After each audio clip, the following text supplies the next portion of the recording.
क्या सच्चा प्यार हमेशा मिल ही जाता है या कभी कभी हम खुद ही उसे पहचानने में देर कर देते हैं? प्यार एक ऐसी भावना जो कभी खुशी देती है तो कभी उलझन। लेकिन क्या होता है जब हम खुद अपने सच्चे प्यार को पहचानने में देर कर दें? मनु भंडारी की प्रसिद्ध कहानी यही सच है। एक ऐसी ही भावनात्मक यात्रा है जिसमें दीपा अपने दिल और दिमाग की कश्मकश में उलझी हुई है। क्या दीपा अपने सच्चे प्यार को पहचान पाएगी या वक्त उसके हाथ से फिसल जाएगा? आइए जानते हैं इस दिल छू देने वाली कहानी की गहराई को, जहां रिश्ते, भावनाएं और निर्णय सब कुछ एक मोड़ पर आकर हमें सोचने पर मजबूर कर देते हैं। तो चलिए चलते हैं बिना किसी देरी के इस कहानी के वाचन की ओर। मैं हूं आपकी दोस्त वर्षा। स्वागत करती हूं आप सभी का हमारे चैनल स्पिरिट ऑफ इम्बाइब के मंच पर। अगर आपको यह कहानी पसंद आती है तो हमारे चैनल को सब्सक्राइब करना, वीडियोस को लाइक करना और शेयर करना बिल्कुल ना भूलें। और कहानी के अंत में कमेंट करके अपने मनोभाव ज़रूर हमें बताएं। सामने आंगन में फैली धूप सिमट कर दीवारों पर चढ़ गई और कंधे पर बस्ता लटकाए नन्हे नन्हे बच्चों के झुंड दिखाई दिए तो एकाएक ही मुझे समय का आभास हुआ।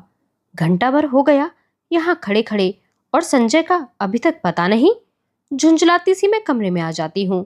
कोने में रखी मेज पर किताबें बिखरी पड़ी हैं, कुछ खुली कुछ बंद। एक क्षण में उन्हें देखती रहती हूँ, फिर निरुद्देश्य सी कपड़ों की अलमारी खोलकर सरसरी सी नजर से कपड़े देखती हूँ। सब बिखरे पड़े हैं। इतनी देर यूं ही व्यर्थ खड़ी रही, इन्हें ही ठीक कर लेती, पर मन नहीं करता और फिर बंद कर देती हूँ। नहीं आना था तो व्यर्थ ही मुझे समय क्यों दिया? फिर यह कोई आज की ही बात है? हमेशा संजय अपने बताए हुए समय से घंटे 2 घंटे देरी करके आता है और मैं हूं कि उसी क्षण से प्रतीक्षा करने लगती हूँ। उसके बाद लाख कोशिश करके भी तो किसी काम में अपना मन नहीं लगा पाती। वह क्यों नहीं समझता कि मेरा समय बहुत अमूल्य है। थीसिस पूरी करने के लिए अब मुझे अपना सारा समय पढ़ाई में ही लगाना चाहिए, पर यह बात उसे कैसे समझाऊं? मेज पर बैठकर मैं फिर पढ़ने का उपक्रम करने लगती हूँ, पर मन है कि लगता ही नहीं।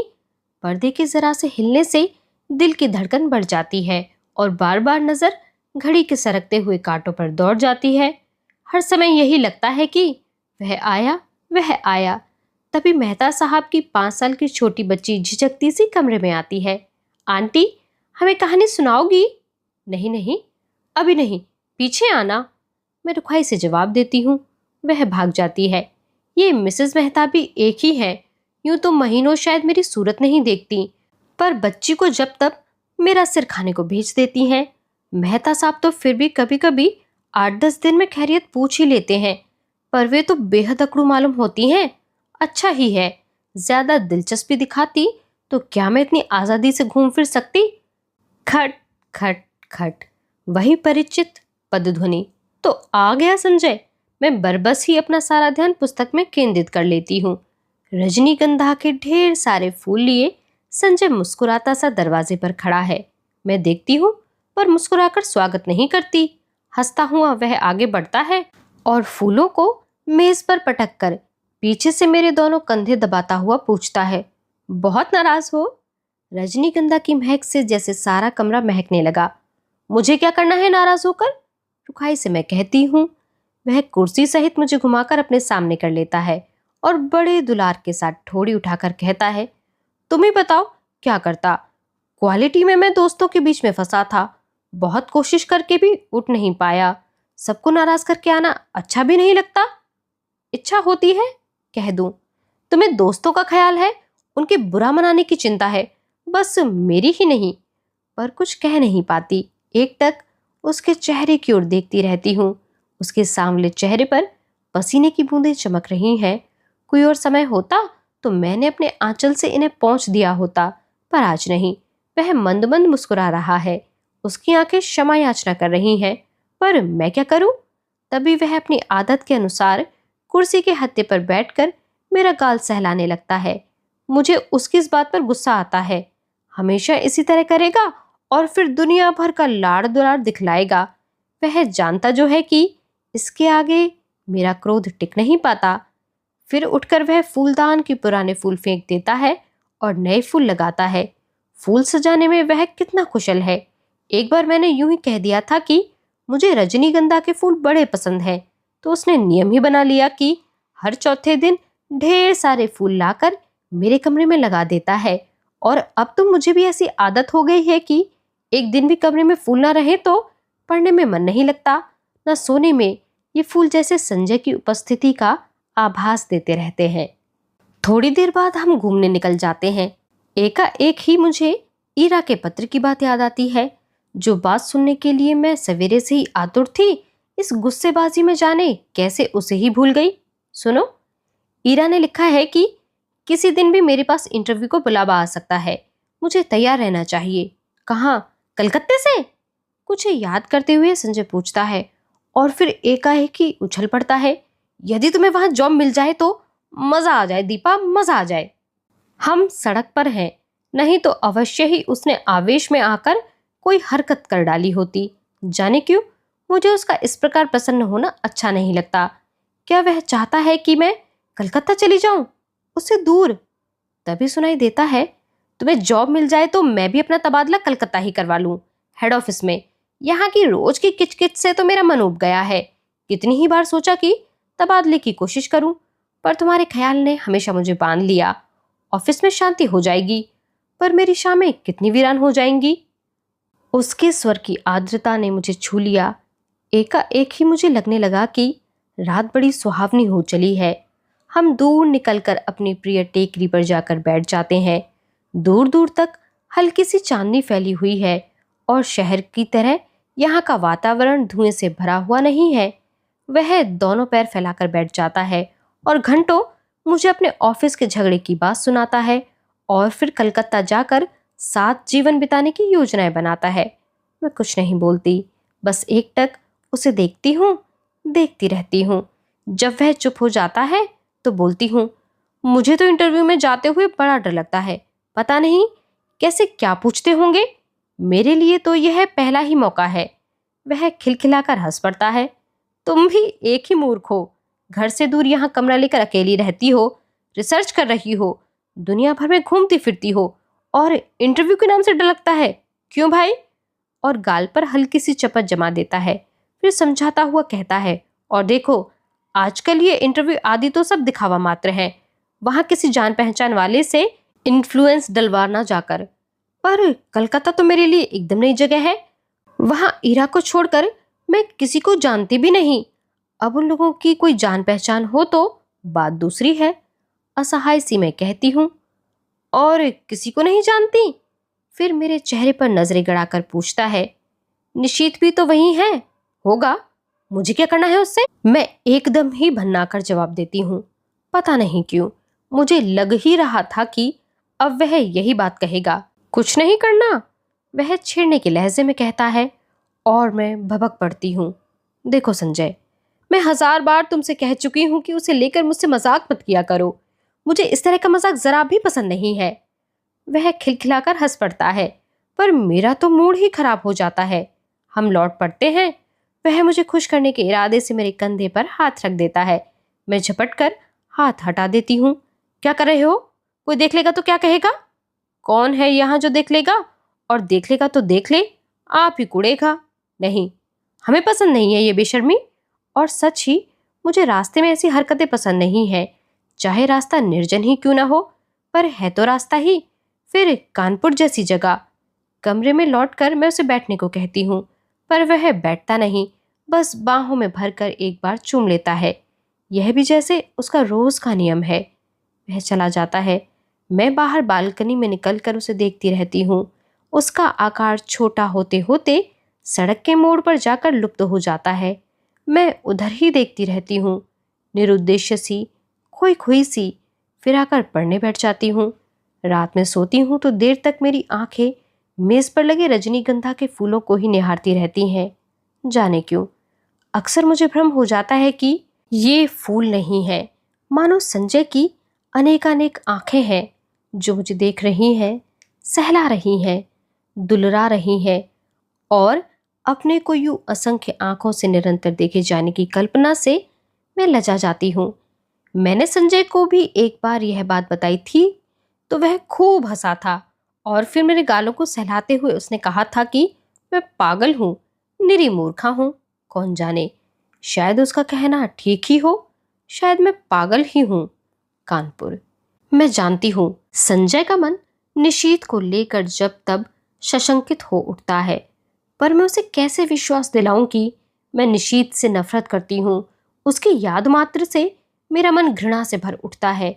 फिर 18 वर्ष की आयु में किया हुआ प्यार भी कोई प्यार होता है भला? निरा बचपन होता है, महज पागलपन।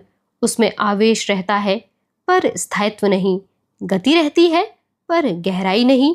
जिस वेग से वह आरंभ होता है, जरा सा झटका लगने पर उसी वेग से टूट भी जाता है और उसके बाद आहों, आंसुओं और सिसकियों का एक दौर, सारी दुनिया की निस्सारता और आत्महत्या करने के अनेकानेक संकल्प, और फिर एक तीखी घृणा। जैसे ही जीवन को दूसरा आधार मिल जाता है, उन सबको भूलने में एक दिन भी नहीं लगता। फिर तो वह सब ऐसी बेवकूफ़ी लगती है जिस पर बैठकर घंटों हंसने की तबीयत होती है। तब एकाएक ही इस बात का एहसास होता है कि ये सारे आंसू, ये सारी आहें उस प्रेमी के लिए नहीं थीं, वरन जीवन की उस रिक्तता, शून्यता के लिए थीं जिसने जीवन को नीरस बनाकर बोझिल कर दिया था। तभी तो संजय को पाते ही मैं निशीथ को भूल गई। मेरे आंसू हंसी में बदल गए और आहों की जगह किलकारियां गूंजने लगीं। पर संजय है कि जब तब निशीथ की बात को लेकर व्यर्थ ही खिन्न सा हो उठता है। मेरे कुछ कहने पर वह खिलखिला अवश्य पड़ता है, पर मैं जानती हूँ वह पूर्ण रूप से आश्वस्त नहीं है। उसे कैसे बताऊं कि मेरे प्यार का, मेरी कोमल भावनाओं का, भविष्य की मेरी अनेकानेक योजनाओं का एकमात्र केंद्र संजय ही है। यह दूसरी बात है कि चांदनी रात में किसी निर्जन स्थान में पेड़ तले बैठकर भी मैं अपनी थीसिस की बात करती हूँ, या वह अपने ऑफिस की मित्रों की बातें करता है, या हम किसी और विषय पर बात करने लगते हैं। पर इस सब का यह मतलब तो नहीं कि हम प्रेम नहीं करते। वह यह क्यों नहीं समझता कि आज हमारी भावुकता यथार्थ में बदल गई है। सपनों की जगह हम वास्तविकता में जीते हैं। हमारे प्रेम को परिपक्वता मिल गई है, जिसका आधार पाकर वह अधिक गहरा हो गया है, स्थायी हो गया है। पर संजय को कैसे समझाऊं यह सब? कैसे उसे समझाऊं कि निशीथ ने मेरा अपमान किया है, ऐसा अपमान जिसकी कचोट से मैं आज भी तिलमिला जाती हूँ। संबंध तोड़ने से पहले एक बार तो उसने मुझे बताया होता कि आखिर मैंने ऐसा कौन सा अपराध कर डाला था जिसके कारण उसने मुझे इतना कठोर दंड दे डाला। सारी दुनिया की भत्सरना, तिरस्कार, परिहास और दया का विष मुझे पीना पड़ा। विश्वासघाती, नीच कहीं का। और संजय सोचता है कि आज भी मेरे मन में उसके लिए कोई कोमल स्थान है। छी, मैं उसे नफरत करती हूँ। और सच पूछो तो अपने को भाग्यशालिनी समझती हूँ कि मैं एक ऐसे व्यक्ति के चंगुल में फंसने से बच गई जिसके लिए प्रेम महज एक खिलवाड़ है। संजय, यह तो सोचो कि यदि कोई ऐसी बात होती तो क्या मैं तुम्हारे आगे, तुम्हारी हर उचित अनुचित चेष्टा के आगे यूं आत्मसमर्पण करती, तुम्हारे चुंबनों और आलिंगनों में अपने को यूं बिखरने देती? जानते हो, विवाह से पहले कोई भी लड़की किसी को इन सब का अधिकार नहीं देती, पर मैंने दिया। क्या केवल इसलिए नहीं कि मैं तुम्हें प्यार करती हूँ, बहुत बहुत प्यार करती हूँ। विश्वास करो संजय, तुम्हारा मेरा प्यार ही सच है। निशीथ का प्यार तो मात्र छल था, भ्रम था, झूठ था। कानपुर। परसों मुझे कलकत्ता जाना है, बड़ा डर लग रहा है। कैसे क्या होगा? मान लो इंटरव्यू में बहुत नर्वस हो गई तो? संजय को कह रही हूँ कि वह भी साथ चले, पर उसे ऑफिस से छुट्टी नहीं मिल सकती। एक तो नया शहर, फिर इंटरव्यू। अपना कोई साथ होता तो बड़ा सहारा मिल जाता। मैं कमरा लेकर अकेली रहती हूँ, यूं अकेली घूम फिर भी लेती हूँ।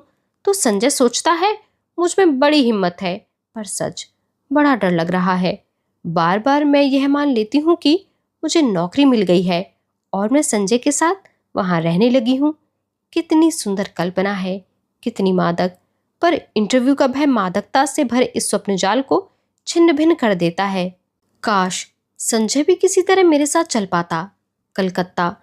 गाड़ी जब हावड़ा स्टेशन के प्लेटफॉर्म पर प्रवेश करती है तो जाने कैसी विचित्र आशंका विचित्र से भय से मेरा मन भर जाता है। प्लेटफॉर्म पर खड़े असंख्य नर नारियों में मैं इरा को ढूंढती हूँ। वह कहीं दिखाई नहीं देती। नीचे उतरने की बजाय खिड़की में से ही दूर दूर तक नजरें दौड़ाती हूँ। आखिर एक कुली को बुलाकर अपना छोटा सा सूटकेस और बिस्तर उतारने का आदेश दे मैं नीचे उतर पड़ती हूँ। उस भीड़ को देखकर मेरी दहशत जैसे और बढ़ जाती है। तभी किसी के हाथ के स्पर्श से मैं बुरी तरह चौंक जाती हूँ। पीछे देखती हूँ तो इरा खड़ी है। रुमाल से चेहरे का पसीना पोंछती हुई कहती हूँ, उफ, तुझे न देखकर मैं घबरा रही थी कि तुम्हारे घर भी कैसे पहुंचूंगी।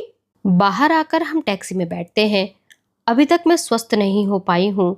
जैसे ही हावड़ा पुल पर गाड़ी पहुंचती है, हुगली के जल को स्पर्श करती हुई ठंडी हवाएं तन मन को एक ताजगी से भर देती हैं।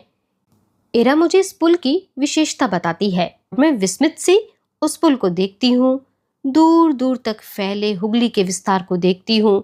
उसकी छाती पर खड़ी और विहार करती अनेक नौकाओं को देखती हूँ। बड़े बड़े जहाजों को देखती हूँ। उसके बाद बहुत सी भीड़ भरी सड़कों पर हमारी टैक्सी रुकती रुकती चलती है।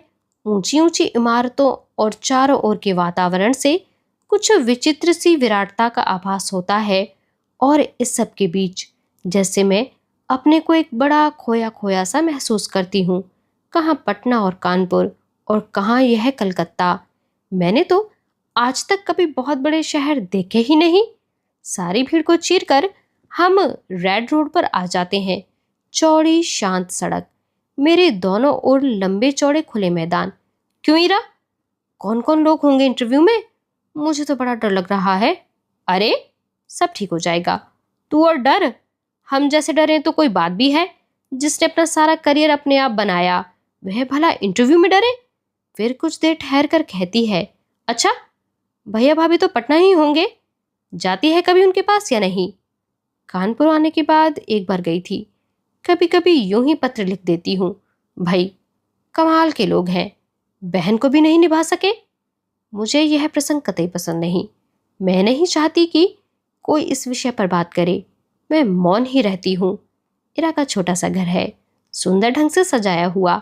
उसके पति के दौरे पर जाने की बात सुनकर पहले तो मुझे अफसोस हुआ। वे होते तो कुछ मदद ही करते, पर फिर एकाएक लगा कि उनकी अनुपस्थिति में मैं शायद अधिक स्वतंत्रता का अनुभव कर सकूं। उनका बच्चा भी बड़ा प्यारा है। शाम को इरा मुझे कॉफी हाउस ले जाती है। अचानक मुझे वहां निशित दिखाई देता है।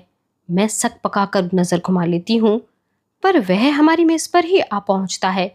विवश होकर मुझे उधर देखना पड़ता है, नमस्कार भी करना पड़ता है, इरा का परिचय भी करवाना पड़ता है।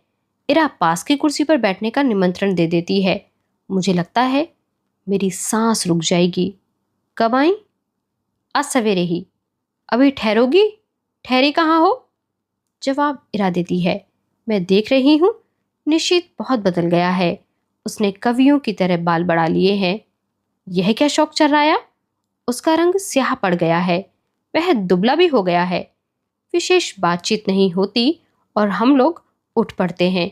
इरा को मुन्नू की चिंता सता रही है और मैं स्वयं भी घर पहुंचने को उतावली हो रही थी। कॉफी हाउस से धर्मतल्ला तक वह पैदल चलता हुआ हमारे साथ आता है। इरा उससे बात कर रही है, मानो वह इरा का ही मित्र हो। इरा अपना पता समझा देती है और वह दूसरे दिन 9 बजे आने का वायदा करके चला जाता है।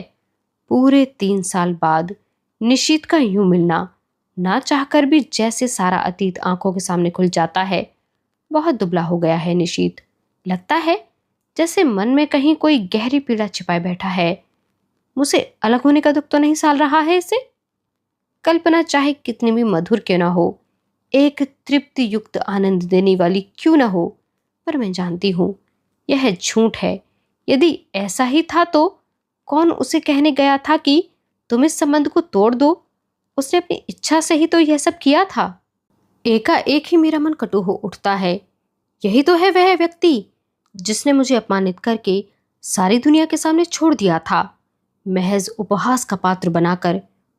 क्यों नहीं मैंने उसे पहचानने से इनकार कर दिया?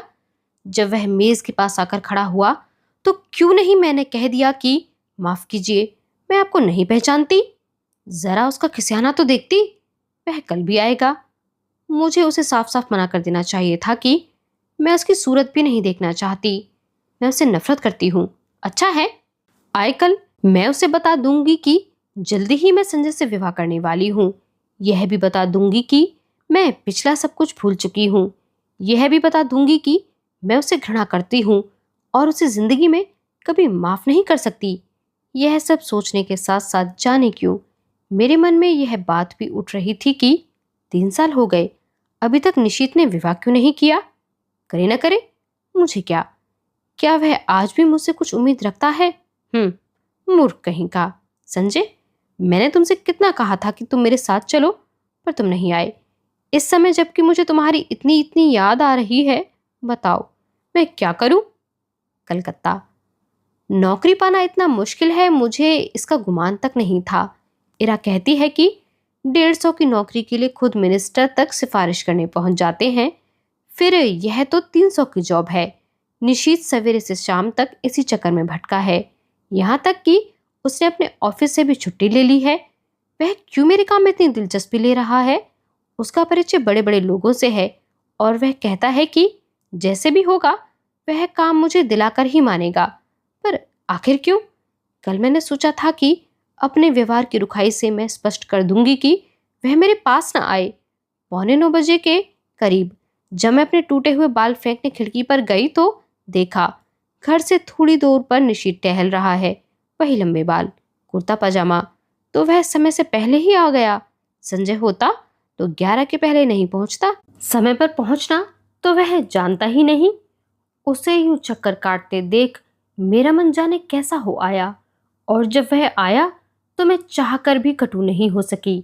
मैंने उसे कलकत्ता आने का मकसद बताया तो लगा कि वह बड़ा प्रसन्न हुआ। वहीं बैठे बैठे फोन करके उसने इस नौकरी के संबंध में सारी जानकारी प्राप्त कर ली। कैसे क्या करना होगा उसकी योजना भी बना डाली। बैठे बैठे फोन से ऑफिस को सूचना भी दे दी कि आज वह ऑफिस नहीं आएगा। विचित्र स्थिति मेरी हो रही थी। उसके इस अपनत्व भरे व्यवहार को मैं स्वीकार भी नहीं कर पाती थी, नकार भी नहीं पाती थी। सारा दिन मैं उसके साथ घूमती रही, पर काम की बात के अतिरिक्त उसने एक भी बात नहीं की। मैंने कई बार चाहा कि संजय की बात बता दूं, पर बता नहीं सकी। सोचा कहीं वह सुनकर यह दिलचस्पी लेना कम न कर दे। उसके आज भर के प्रयत्नों से ही मुझे काफी उम्मीद हो चली थी। यह नौकरी मेरे लिए कितनी आवश्यक है। मिल जाए तो संजय कितना प्रसन्न होगा। हमारे विवाहित जीवन के आरंभिक दिन कितने सुख में बीतेंगे। शाम को हम घर लौटते हैं, मैं उसे बैठने को कहती हूँ, पर वह बैठता नहीं, बस खड़ा ही रहता है। उसके चौड़े ललाट पर पसीने की बूंदें चमक रही हैं। एकाएक ही मुझे लगता है इस समय संजय होता तो मैं अपने आंचल से उसका पसीना पोंछ देती, और वह क्या बिना बाहों में भरे, बिना प्यार किए यूं ही चला जाता। अच्छा तो चलता हूँ। यंत्र चालिस से मेरे हाथ जुड़ जाते हैं। वह लौट पड़ता है और मैं ठगी सी देखती रहती हूँ। सोते समय मेरी आदत है कि संजय के लाए हुए फूलों को निहारती रहती हूँ। यहाँ वे फूल नहीं हैं तो बड़ा सूना सूना सा लग रहा है। पता नहीं संजय, तुम इस समय क्या कर रहे हो। 3 दिन हो गए, किसी ने बाहों में भरकर प्यार तक नहीं किया। कलकत्ता। आज सवेरे मेरा इंटरव्यू हो गया है। मैं शायद बहुत नर्वस हो गई थी और जैसे उत्तर मुझे देने चाहिए वैसे नहीं दे पाई, पर निशीत ने आकर बताया कि मेरा चुना जाना करीब करीब तय हो गया है। मैं जानती हूँ यह सब निशीत की वजह से ही हुआ है। ढलते सूरज की धूप निशीत के बाएं गाल पर पड़ रही थी और सामने बैठा निशीत इतने दिनों बाद एक बार फिर मुझे बड़ा प्यारा सा लगा। मैंने देखा मुझसे ज्यादा वह प्रसन्न है। वह कभी किसी का एहसान नहीं लेता, पर मेरी खातिर उसने न जाने कितने लोगों का एहसान लिया। आखिर क्यों। क्या वह चाहता है कि मैं कलकत्ता आकर उसके साथ रहूं, उसके पास। एक अजीब सी पुलक से मेरा तन मन सिहर उठता है। वह ऐसा क्यों चाहता है। उसका ऐसा चाहना बहुत गलत है, बहुत अनुचित है। मैं अपने मन को समझाती हूँ ऐसी कोई बात नहीं है। शायद वह केवल मेरे प्रति किए गए अन्याय का प्रतिकार करने के लिए यह सब कर रहा है, पर क्या वह समझता है कि उसकी मदद से नौकरी पाकर मैं उसे क्षमा कर दूंगी या जो उसने किया उसे भूल जाऊंगी। असंभव। मैं कल ही उसे संजय की बात बता दूंगी। आज तो इस खुशी में पार्टी हो जाए। काम की बात के अलावा यह पहला वाक्य मैं उसके मुंह से सुनती हूँ। मैं इरा की ओर देखती हूँ। वह प्रस्ताव का समर्थन करके भी मुन्नू की तबीयत का बहाना लेकर अपने को काट लेती है। अकेले जाना मुझे कुछ अटपटा सा लगता है। अभी तक तो काम का बहाना लेकर घूम रही थी, पर अब फिर भी मैं मना नहीं कर पाती। अंदर जाकर तैयार होती हूँ। मुझे याद आता है निशीत को नीला रंग बहुत पसंद है। मैं नीली साड़ी ही पहनती हूँ। बड़े चाव और सतर्कता से अपना प्रसाधन करती हूँ और बार बार अपने को टोकती जाती हूँ। किसको रिझाने के लिए यह सब हो रहा है? क्या यह निरा पागलपन नहीं है? सीढ़ियों पर निशीत हल्की सी मुस्कुराहट के साथ कहता है, इस साड़ी में तुम बहुत सुंदर लग रही हो। मेरा चेहरा तमतमा जाता है, कनपटियां सुर्ख हो जाती हैं। मैं चुपचाप ही इस वाक्य के लिए तैयार नहीं थी। यह सदा चुप रहने वाला निशीत बोला भी तो ऐसी बात। मुझे ऐसी बातें सुनने की जरा भी आदत नहीं है। संजय न कभी मेरे कपड़ों पर ध्यान देता है, न ऐसी बातें करता है, जबकि उसे पूरा अधिकार है, और यह बिना अधिकार ऐसी बातें करे। पर जाने क्या है कि मैं उस पर नाराज नहीं हो पाती हूँ, बल्कि एक पुलक में सिहरन महसूस करती हूँ। सच, संजय के मुंह से ऐसा वाक्य सुनने को मेरा मन कितना तरसता रहता है, पर उसने कभी ऐसी बात नहीं की। पिछले 2.5 साल से मैं संजय के साथ रह रही हूँ। रोज ही शाम को हम घूमने जाते हैं। कितनी ही बार मैंने श्रृंगार किया, अच्छे कपड़े पहने, पर प्रशंसा का एक शब्द भी उसके मुंह से नहीं सुना। इन बातों पर उसका ध्यान ही नहीं जाता। यह देखकर भी जैसे यह सब नहीं देख पाता। इस वाक्य को सुनने के लिए तरसता हुआ मेरा मन जैसे रस से नहा जाता है। पर निशीत ने यह बात क्यों कही? उसे क्या अधिकार है? क्या सचमुच ही उसे अधिकार नहीं है? नहीं है। जाने कैसी मजबूरी है, कैसी व्यवस्था है कि मैं इस बात का जवाब नहीं दे पाती हूँ। निश्चयात्मक दृढ़ता से नहीं कह पाती हूँ कि साथ चलते इस व्यक्ति को सचमुच ही मेरे विषय में ऐसी अवांछित बात कहने का कोई अधिकार नहीं है। हम दोनों टैक्सी में बैठते हैं। मैं सोचती हूँ आज मैं इसे संजय की बात बता दूंगी। Sky room. निशीत टैक्सी वाले को आदेश देता है। टुन की घंटी के साथ मीटर डाउन होता है और टैक्सी हवा से बातें करने लगती है। निशीत बहुत सतर्कता से कोने में बैठा है, बीच में इतनी जगह छोड़कर कि यदि हिचकोला खाकर भी टैक्सी रुके तो हमारा स्पर्श न हो। हवा के झोंके से मेरी रेशमी साड़ी का पल्लू उसके समूचे बदन को स्पर्श करता हुआ उसकी गोदी में पड़कर फरफराता है। वह उसे हटाता नहीं है। मुझे लगता है यह रेशमी सुवासित पल्लू उसके तन मन को रस से भिगो रहा है। यह स्पर्श उसे पुलकित कर रहा है। मैं विजय के अकथनीय आह्लाद से भर जाती हूँ। आज भी मैं संजय की बात नहीं कह पाती, चाहकर भी नहीं कह पाती। अपनी इस विवशता पर मुझे खीज भी आती है, पर मेरा मुंह है कि खुलता ही नहीं। मुझे लगता है कि मैं जैसे कोई बहुत बड़ा अपराध कर रही हूँ, पर फिर भी मैं कुछ नहीं कह सकी। यह निशीत कुछ बोलता क्यों नहीं? उसका यूं कोने में दुबक कर निर्विकार भाव से बैठे रहना मुझे कतई अच्छा नहीं लगता। एकाएक ही मुझे संजय की याद आने लगती है। इस समय वह यहाँ होता तो उसका हाथ मेरी कमर में लिपटा होता। यूं सड़क पर ऐसी हरकतें मुझे स्वयं पसंद नहीं, पर जाने क्यों किसी की बाहों की लपेट के लिए मेरा मन ललक उठता है। मैं जानती हूँ कि जब निशीत बगल में बैठा हो उस समय ऐसी इच्छा करना या ऐसी बात सोचना भी कितना अनुचित है, पर मैं क्या करूं? जितनी द्रुत गति से टैक्सी चली जा रही है, मुझे लगता है कि उतनी ही द्रुत गति से मैं भी बही जा रही हूं, अनुचित अवांछित दिशाओं की ओर। टैक्सी झटका खाकर रुकती है तो मेरी चेतना लौटती है। मैं जल्दी से दाहिनी ओर का फाटक खोलकर कुछ इस हड़बड़ी से नीचे उतर पड़ती हूँ, मानो अंदर निशीत मेरे साथ कोई बदतमीजी कर रहा हो। अजी, उधर से उतरना चाहिए कभी, टैक्सी वाला कहता है। मुझे अपनी गलती का भान होता है। उधर निशीत खड़ा है, इधर मैं, बीच में टैक्सी। पैसे लेकर टैक्सी चली जाती है तो हम दोनों एक दूसरे के आमने सामने हो जाते हैं। एकाएक ही मुझे ख्याल आता है कि टैक्सी के पैसे तो मुझे ही देने चाहिए थे, पर अब क्या हो सकता था। चुपचाप हम दोनों अंदर जाते हैं। आसपास बहुत कुछ है, हलचल, रोशनी, रौनक, पर मेरे लिए जैसे सबका अस्तित्व ही मिट जाता है। मैं अपने को सबकी नजरों से ऐसे बचाकर चलती हूँ मानो मैंने कोई अपराध कर डाला हो और कोई मुझे पकड़ न ले। क्या सचमुच ही मुझसे कोई अपराध हो गया है? आमने सामने हम दोनों बैठ जाते हैं। मैं होस्ट हूँ, फिर भी उसका पार्ट वही अदा कर रहा है, वही ऑर्डर देता है।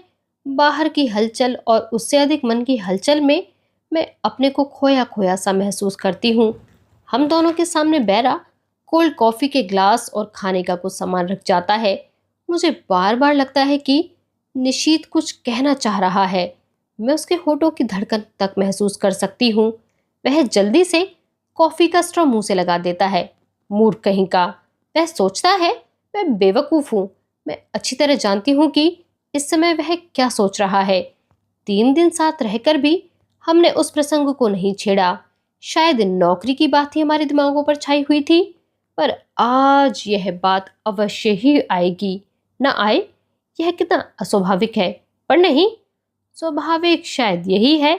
3 साल पहले जो अध्याय सदा के लिए बंद हो गया, उसे उलटकर देखने का साहस शायद हम दोनों में से किसी में नहीं है। जो संबंध टूट गया टूट गया। अब उन पर कौन बात करे? मैं तो कभी नहीं करूंगी, पर उसे तो करनी चाहिए। थोड़ा उसने था, बात भी वही आरंभ करे, मैं क्यों करूं? और मुझे क्या पड़ी है? मैं तो जल्दी ही संजय से विवाह करने वाली हूं। क्यों नहीं मैं इसे अभी संजय की बात बता देती? पर जाने कैसी विवशता है, जाने कैसा मोह है कि मैं मुंह नहीं खोल पाती। एकाएक मुझे लगता है कि जैसे उसने कुछ कहा। आपने कुछ कहा? नहीं तो? मैं खिसिया जाती हूँ। फिर वही मौन। खाने में मेरा जरा भी मन नहीं लग रहा है, पर यंत्र चालित सी मैं खा रही हूँ। शायद वह भी ऐसे ही खा रहा है। मुझे फिर लगता है कि उसके होंठ फड़क रहे हैं और स्ट्रॉ पकड़े हुए उंगलियां कांप रही हैं। मैं जानती हूँ वह पूछना चाहता है, दीपा, तुमने मुझे माफ तो कर दिया ना? वह पूछ ही क्यों नहीं लेता? मान लो यदि पूछ ही ले तो क्या मैं कह सकूंगी कि मैं तुम्हें जिंदगी भर माफ नहीं कर सकती, मैं तुमसे नफरत करती हूँ। मैं तुम्हारे साथ घूम फिर ली या कॉफी पी ली तो यह मत समझो कि मैं तुम्हारे विश्वासघात की बात को भूल गई और एकाएक ही पिछला सब कुछ मेरी आंखों के आगे तैरने लगता है। पर यह क्या? असहनीय अपमानजनित पीड़ा, क्रोध और कटुता क्यों नहीं याद आती? मेरे सामने तो पटना में गुजारी सुहानी संध्याओं और चांदनी रातों के वे चित्र उभर कर आते हैं जब घंटों समीप बैठ मौन भाव से हम एक दूसरे को निहारा करते थे, बिना स्पर्श किए भी। जाने कैसी मादकता तन मन को विभोर किए रहती थी, जाने कैसी तन्मयता में हम डूबे रहते थे, एक विचित्र सी स्वप्निल दुनिया में। मैं कुछ बोलना भी चाहती तो वह मेरी मुंह पर उंगली रख कर कहता, आत्मीयता के क्षण अनकही रहने दो दीपा। आज भी तो हम मौन ही हैं, एक दूसरे के निकट ही हैं। क्या आज भी हम आत्मीयता के उन्हीं क्षणों में गुजर रहे हैं? मैं अपनी सारी शक्ति लगाकर चीख पड़ना चाहती हूँ, नहीं नहीं नहीं, पर कॉफी सिप करने के अतिरिक्त मैं कुछ नहीं कर पाती। मेरा यह विरोध हृदय के न जाने कौन सी अतल गहराइयों में डूब जाता है। निशीथ मुझे बिल नहीं देने देता। एक विचित्र सी भावना मेरे मन में उठती है कि छीना झपटी में किसी तरह मेरा हाथ उसके हाथ से छू जाए। मैं अपने स्पर्श से उसके मन के तानों को झंझना देना चाहती हूँ, पर वैसा अवसर नहीं आता। बिल वही देता है, मुझसे तो विरोध भी नहीं किया जाता। मन में प्रचंड तूफान, पर फिर भी निर्विकार भाव से मैं टैक्सी में आकर बैठती हूँ। फिर वही मौन, वही दूरी। पर जाने क्या है कि मुझे लगता है कि निशीथ मेरे बहुत निकट आ गया है, बहुत ही निकट। बार बार मेरा मन करता है कि क्यों नहीं निशीथ मेरा हाथ पकड़ लेता, क्यों नहीं मेरे कंधे पर हाथ रख देता। मैं जरा भी बुरा नहीं मानूंगी, जरा भी नहीं, पर वह कुछ भी नहीं करता। सोते समय रोज की तरह मैं आज भी संजय का ध्यान करते हुए ही सोना चाहती हूँ, पर निश्चित है कि बार बार संजय की आकृति को हटाकर स्वयं आ खड़ा होता है। कलकत्ता। अपनी मजबूरी पर खींच खींच जाती हूँ। आज कितना अच्छा मौका था सारी बात बता देने का, पर मैं न जाने कहाँ भटकी थी कि कुछ भी नहीं बता पाई। शाम को मुझे निशीथ अपने साथ लेक ले गया। पानी के किनारे हम घास पर बैठ गए। कुछ दूर पर काफी भीड़ भाड़ और चहल पहल थी, पर यह स्थान अपेक्षाकृत शांत था। सामने लेक के पानी में छोटी छोटी लहरें उठ रही थीं। चारों ओर के वातावरण का कुछ विचित्र सा भाव मन पर पड़ रहा था। अब तो तुम यहाँ आ जाओगी? मेरी ओर देखकर उसने कहा। हाँ। नौकरी के बाद क्या इरादा है? मैंने देखा उसकी आंखों में कुछ जानने की आतुरता फैलती जा रही है, शायद कुछ कहने की भी। मुझसे कुछ जानकर वह अपनी बात कहेगा। कुछ नहीं, जाने क्यों मैं यह कह गई। कोई है जो मुझे कचोटे डाल रहा है। क्यों नहीं मैं बता देती कि नौकरी के बाद मैं संजय से विवाह करूंगी। मैं संजय से प्रेम करती हूँ, वह मुझसे प्रेम करता है। वह बहुत अच्छा है, बहुत ही। वह मुझे तुम्हारी तरह धोखा नहीं देगा। पर मैं कुछ भी तो नहीं कह पाती। अपनी इस बेबसी पर मेरी आंखें छल छला आती हैं। मैं दूसरी ओर मुंह फेर लेती हूँ। तुम्हारे यहाँ आने से मैं बहुत खुश हूँ। मेरी सांस जहां की तहां रुक जाती है आगे के शब्द सुनने के लिए, पर शब्द नहीं आते। बड़ी कातर, करुण और याचना भरी दृष्टि से मैं उसे देखती हूँ, मानो कह रही हूँ कि तुम क्यों नहीं कह देते निशीथ कि आज भी तुम मुझे प्यार करते हो। तुम मुझे सदा अपने पास रखना चाहते हो। जो कुछ हो गया है उसे भूलकर तुम मुझसे विवाह करना चाहते हो। कह दो निशीथ, कह दो। यह सुनने के लिए मेरा मन अकुला रहा है, छटपटा रहा है। मैं बुरा नहीं मानूंगी, जरा भी बुरा नहीं मानूंगी। मान ही कैसे सकती हूँ निशीथ? इतना सब हो जाने के बाद भी शायद मैं तुम्हें प्यार करती हूँ। शायद नहीं, सचमुच ही मैं तुम्हें प्यार करती हूँ। मैं जानती हूँ तुम कुछ नहीं कहोगे, सदा के ही मितभाषी जो हो। फिर भी कुछ सुनने की आतुरता लिए मैं तुम्हारी तरफ देखती हूँ, पर तुम्हारी नजर तो लेक के पानी पर जमी हुई है, शांत, मौन। आत्मीयता के ये क्षण अनकहे भले ही रह जाएं, पर अनबुझे नहीं रह सकते। तुम चाहे ना कहो, पर मैं जानती हूँ तुम आज भी मुझे प्यार करते हो, बहुत प्यार करते हो।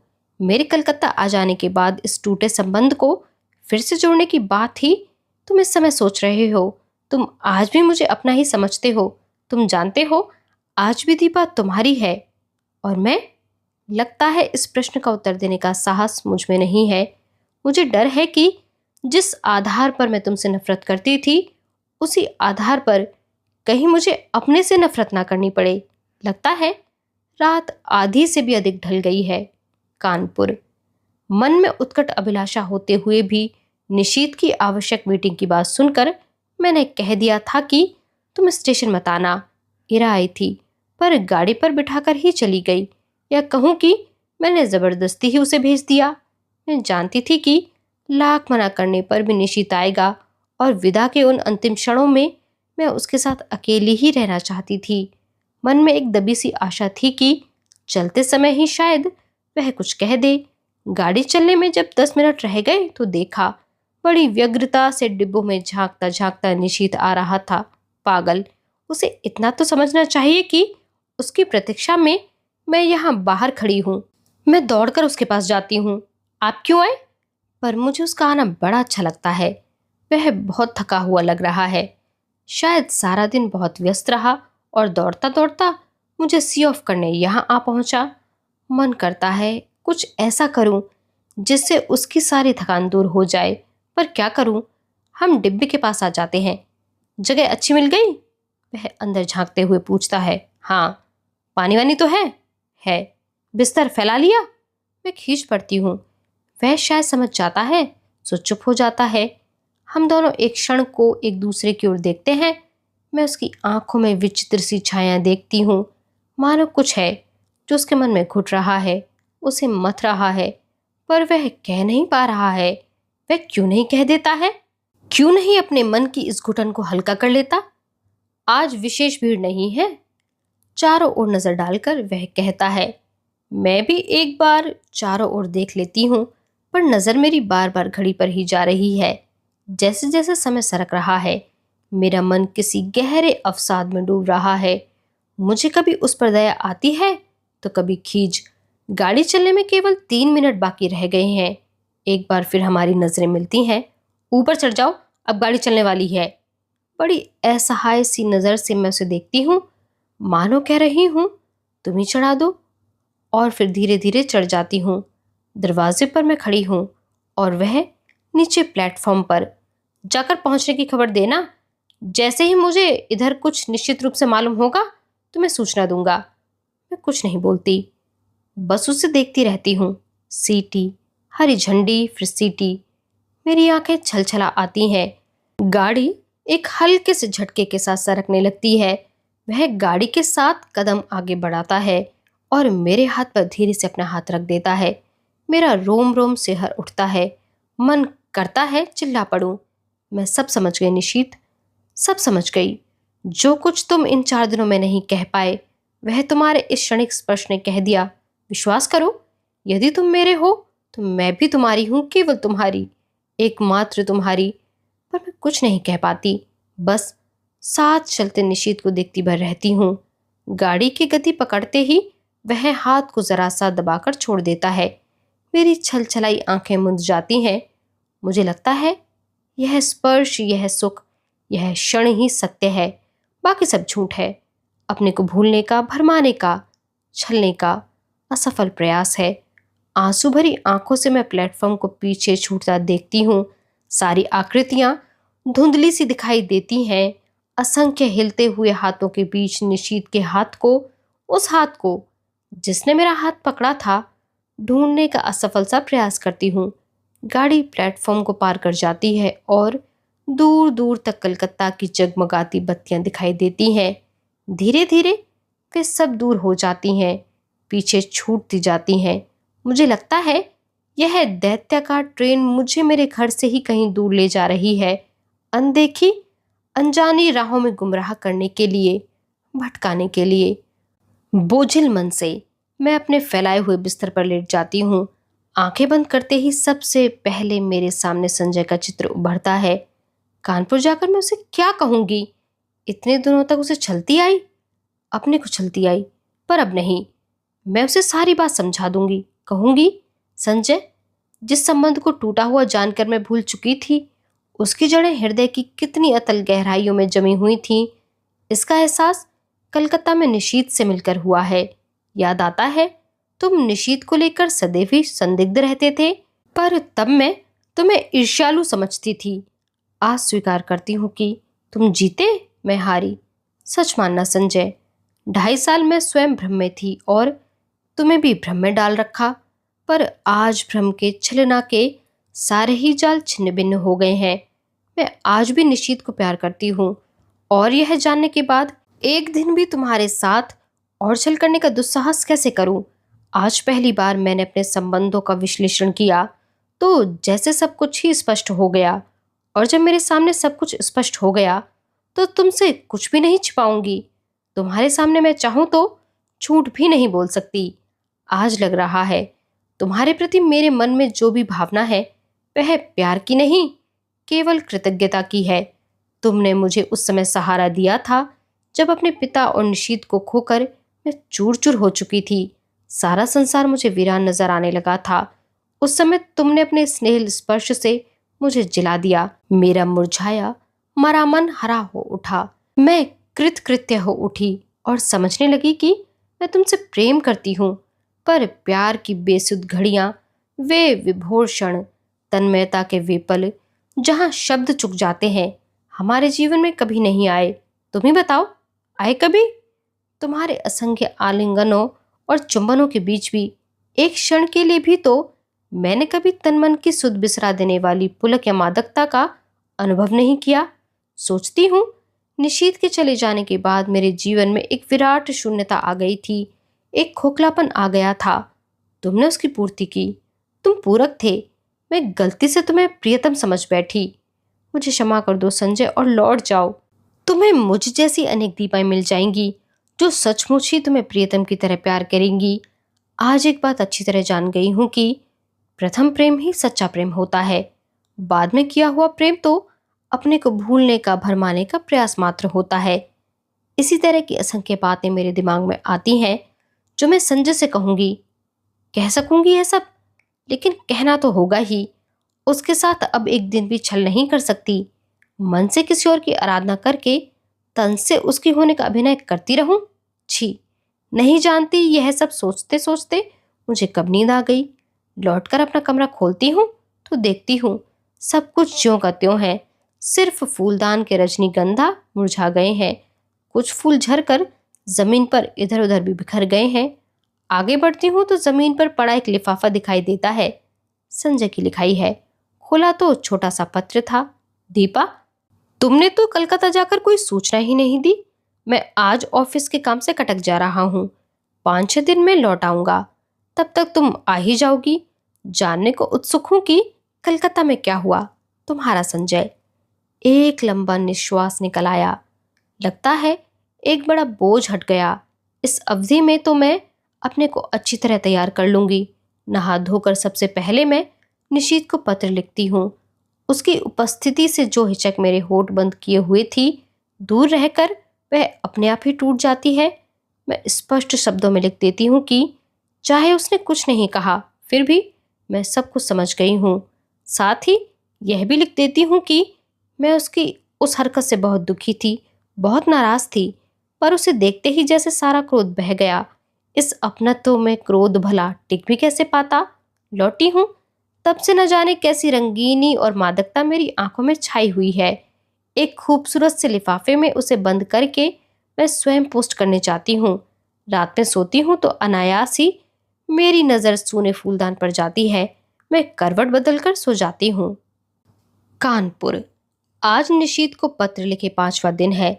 मैं तो कल ही उसके पत्र की राह देख रही थी, पर आज की भी दोनों डांकें निकल गईं। जाने कैसा सूना सूना, अनमना अनमना लग रहा सारा दिन। किसी भी तो काम में जी नहीं लगता। क्यों नहीं लौटती डाक से ही उत्तर दे दिया उसने। समझ में नहीं आया कैसे समय गुजारूं। मैं बाहर बालकनी में जाकर खड़ी हो गई। एकाएक ख्याल आता है कि पिछले 2.5 सालों से करीब इसी समय यहीं खड़े होकर मैंने संजय की प्रतीक्षा की है। क्या आज मैं संजय की प्रतीक्षा कर रही हूँ, या मैं निशीत के पत्र की प्रतीक्षा कर रही हूँ? शायद किसी की नहीं, क्योंकि जानती हूँ कि दोनों में से कोई भी नहीं आएगा। फिर निरुद्देश्य सी कमरे में लौट पड़ती हूँ। शाम का समय मुझसे घर में नहीं काटा जाता। रोज ही तो संजय के साथ घूमने निकल जाया करती थी। लगता है यहीं बैठी रही तो दम ही घुट जाएगा। कमरा बंद करके मैं अपने को धकेलती सी सड़क पर ले आती हूँ। शाम का धुंधल का मन के बोझ को और भी बढ़ा देता है। कहाँ जाऊं? लगता है जैसे मेरी राहें भटक गई हैं, मंजिल खो गई है। मैं स्वयं नहीं जानती आखिर मुझे जाना कहाँ है। फिर भी निरुद्देश्य सी चलती रहती हूँ, पर आखिर कब तक यूं भटकती रहूंगी। हार कर लौट पड़ती हूँ। आते ही मेहता साहब की बच्ची तार का एक लिफाफा देती है। धड़कते दिल से मैं उसे खोल कर देखती हूँ। इरा का तार था। नियुक्ति हो गई है, बधाई। इतनी बड़ी खुशखबरी पाकर भी जाने क्या है खुश नहीं हो पाती। यह खबर तो निशीत भेजने वाला था। का एक ही एक विचार मन में आता है, क्या जो कुछ मैं सोच गई वह निरा भ्रम ही था, मात्र मेरी कल्पना, मेरा अनुमान?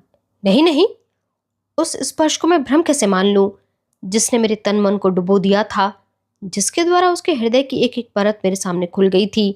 लेक पर बिताए उन मधुर क्षणों को कैसे भ्रम मान लूं जहां उसका मौन ही मुखरित होकर सब कुछ कह गया था। आत्मीयता के वे अनकहे क्षण। तो फिर उसने पत्र क्यों नहीं लिखा? क्या कल उसका पत्र आएगा? क्या आज भी उसे वही हिचक रोके हुए है? तभी सामने की घड़ी टन टन करके 9 बजाती है। मैं उसे देखती हूँ। यह संजय की लाई हुई है। लगता है जैसे यह घड़ी घंटे सुना सुना कर मुझे संजय की याद दिला रही है। फहराते से यह हरे पर्दे, यह हरी बुक रेल, यह टेबल, यह फूलदान, सभी तो संजय के ही लाए हुए हैं। मेज पर रखा यह पेन उसने मुझे सालगिरह पर ला कर दिया था। अपनी चेतना के इन बिखरे सूत्रों को समेटकर मैं फिर पढ़ने का प्रयास करती हूँ, पर पढ़ नहीं पाती। हार कर मैं पलंग पर लेट जाती हूँ। सामने के फूलदान का सूनापन मेरे मन के सूनेपन को और भी अधिक बढ़ा देता है। मैं कसकर आंखें मूंद लेती हूँ। एक बार फिर मेरी आंखों के आगे लेक का स्वच्छ नीला जल उभर आता है, जिसमें छोटी छोटी लहरें उठ रही थीं। उस जल की ओर देखते हुए निशीत की आकृति उभर कर आती है। वह लाख जल की ओर देखे, पर चेहरे पर अंकित उसके मन की हलचल को मैं आज भी इतनी दूर रहकर भी महसूस कर सकती हूँ। कुछ भी ना कह पाने की मजबूरी, उसकी विवशता, उसकी घुटन आज भी मेरे सामने साकार हो उठती है। धीरे धीरे लेक के पानी का विस्तार सिमटता जाता है और एक छोटी सी राइटिंग टेबल में बदल जाता है। और मैं देखती हूँ कि एक हाथ में पेन लिए और दूसरे हाथ की उंगलियों को बालों में उलझाए निशीथ बैठा है। वही मजबूरी, वही विवशता, वही घुटन लिए। वह चाहता है पर जैसे लिख नहीं पाता। वह कोशिश करता है पर उसका हाथ बस कांप कर रह जाता है। लगता है उसकी घुटन मेरा दम घोंट कर रख देगी। मैं एकाएक ही आंखें खोल देती हूँ। वही फूलदान, पर्दे, मेज, घड़ी। आज आखिर निशीथ का पत्र आ गया।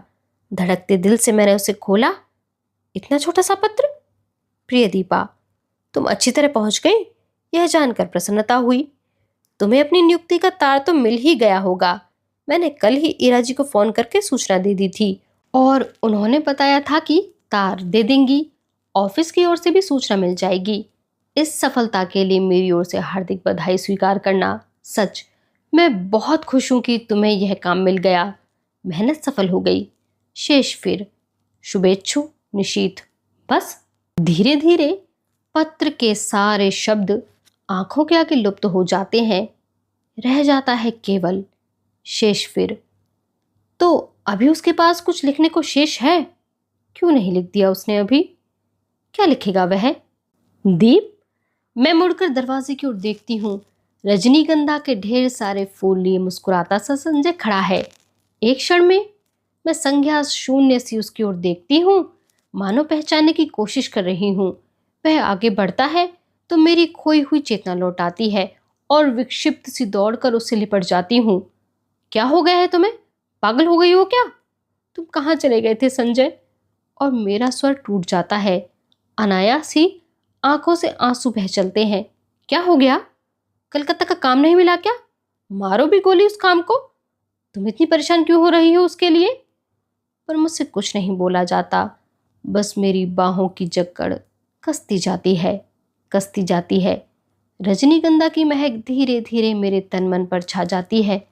तभी मैं अपने भाल पर संजय के अधरों का स्पर्श महसूस करती हूँ और मुझे लगता है कि यह स्पर्श, यह सुख, यह क्षण ही सत्य है।